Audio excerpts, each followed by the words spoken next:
Avec Minispot, j'apprends tellement de choses. Avec Minispot, j'apprends tellement de choses. J'espère que mon Seigneur sera satisfait de moi. J'espère que mon Seigneur sera satisfait de moi. Alhamdulillah, Alhamdulillah, Alhamdulillah, Alhamdulillah. Que l'islam et mon iman soient de plus en plus forts afin d'être auprès d'Allah. Voici le véritable trésor. Assalamu alaikum wa rahmatullah wa barakatuh les enfants. Nous sommes donc à la 5e partie de l'histoire du prophète Ibrahim alayhi salam. La dernière fois, nous nous sommes arrêtés quand Ibrahim alayhi salam a dû laisser sa femme Hajar ainsi que son fils Ismaïl dans le désert sous l'ordre d'Allah subhanahu wa ta'ala. Nous avons également vu comment Allah azza wa jal leur a accordé l'immense bienfait qui est l'eau de Zamzam. Nous allons aujourd'hui voir le grand sacrifice qui est l'immolation d'Ismaïl alayhi salam et les leçons à tirer de cette histoire. Lors d'une de ses visites à la Mecque, Ibrahim alayhi salam fit un songe. Sachant que les rêves des prophètes se réalisent toujours, il vit qu'il avait un couteau entre les mains et qu'il immolait son fils Ismaïl. Nous savons qu'Ibrahim alayhi salam a dit, comme Allah azza wa jal nous le rapporte dans le Saint-Coran, Sourate As-Safat, verset 100. Seigneur, fais-moi don d'une progéniture d'entre les vertueux. Allah azza wa jal dit dans le verset suivant, nous lui fîmes donc la bonne annonce d'un garçon, Ismaïl, longanime. Imaginez la joie d'Ibrahim alayhi salam, 10 ans après son mariage, Allah subhanahu wa ta'ala lui annonce qu'il aura un fils et en plus, il lui fit don d'un fils merveilleux subhanallah. Puis il le vit grandir et Allah azza wa jal nous dit sourate As-Safat verset 102. Puis quand celui-ci fut en âge de l'accompagner, Ibrahim dit « Ô mon fils, je me vois en songe en train de t'immoler.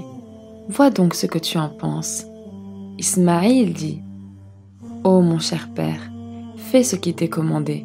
Tu me trouveras, s'il plaît à Allah, du nombre des endurants. » Tous ces versets nous montrent à quel point Ibrahim alayhi salam était attaché à son fils. Ici, Ibrahim lui demande « Vois donc ce que tu en penses. » Il faut savoir que là, il ne lui demande pas son autorisation.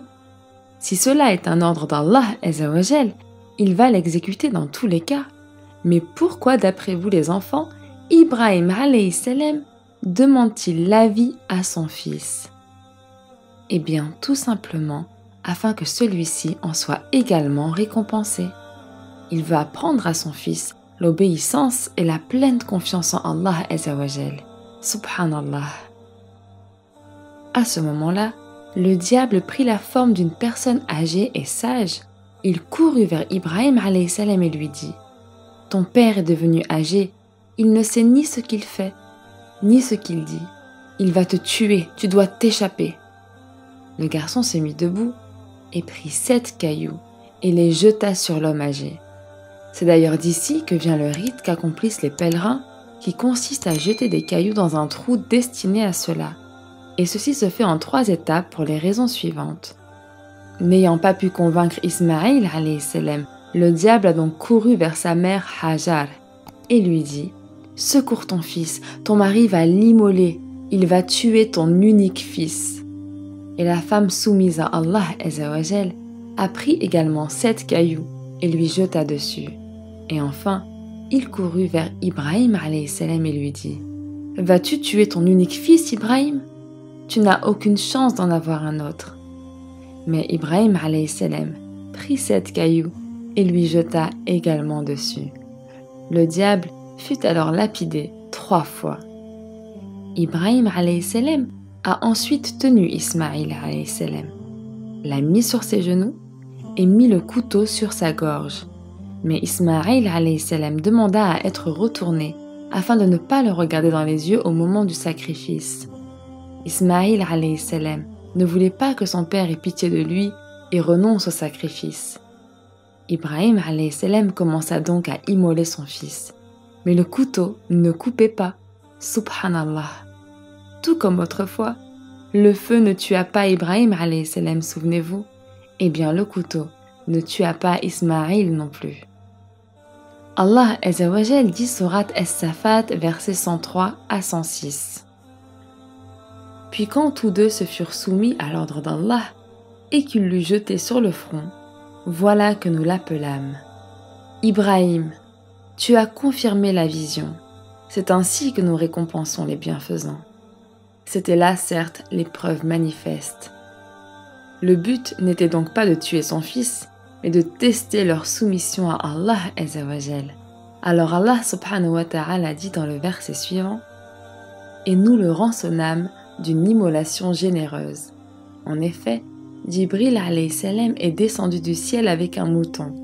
Et c'est pour cela que nous effectuons le sacrifice du mouton le jour de l'Aïd al-Adha. C'était là la plus dure de toutes les épreuves, le sacrifice de son fils. Né après des années de prière et d'attente, Ibrahim alayhi salam démontra qu'il était prêt à sacrifier tout ce qu'il possédait pour Allah subhanahu wa ta'ala.